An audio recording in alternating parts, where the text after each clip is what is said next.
Бол дәлел кылады, момын колунан келген жакшылыкты ықылас менен жагдай барынча орундап кое беретін болса, нәтиже Аллах субханаху ва таалада.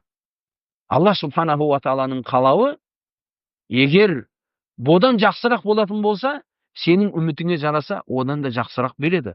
Наби саллаллаху алейхи вассалам айтады, Аллах субханаху ва таалага тагдым кылган амалды, Аллах субханаху ва таала сендерден болган амалды, сендердин бирөөлөрүң баганагы түйесин баласын калай бир курмет кылып үлкейткен сияқты сендердің амалдарың көбейтеді дейді солай. Адам ықылас менен орындаса бір жақсы амалды. Жақсы амал дегенімізде сүннетке сай амалды кастап жатырмыз.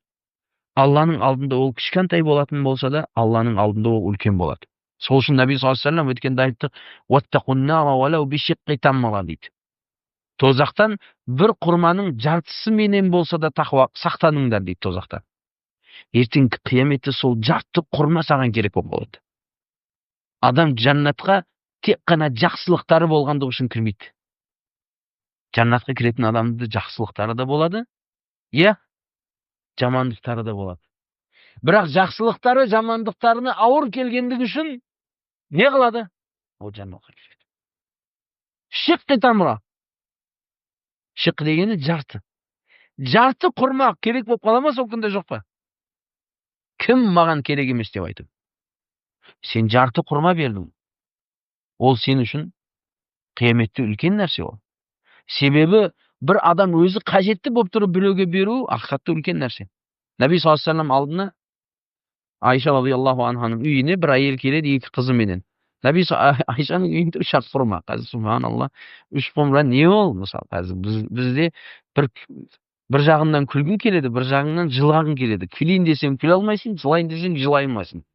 3 құрма не деген нәрсе ол? Бары сол. Біреуінің бір қызына, біреуінің бір қызына, біреуінің өзі алады. Сонда бағанағы қыздар бір жеп қояды да анасына қарайды. Бағанағы анасы бағанағы өзі жей алмай тұрған құрманы екеуінен бөліп береді. Мына болған анадан болған балаға болған не? Рахмет. Ол сөзсіз екі мынау жаннат, мынау екі қыз оған не ол? Жаннат соған 2 құрма менен, бір құрманың жартысы менен. Өзі жесе болатын еді. Солай ма жоқ па? Иттақун-нара валау бишиққи тамра. Сол сахабалардың сол нәрсе болған. Наби саллаллаху алейхи вассалам асхабтары бұл хадистерге өздерінің өмірлерінде турадан амал қылған.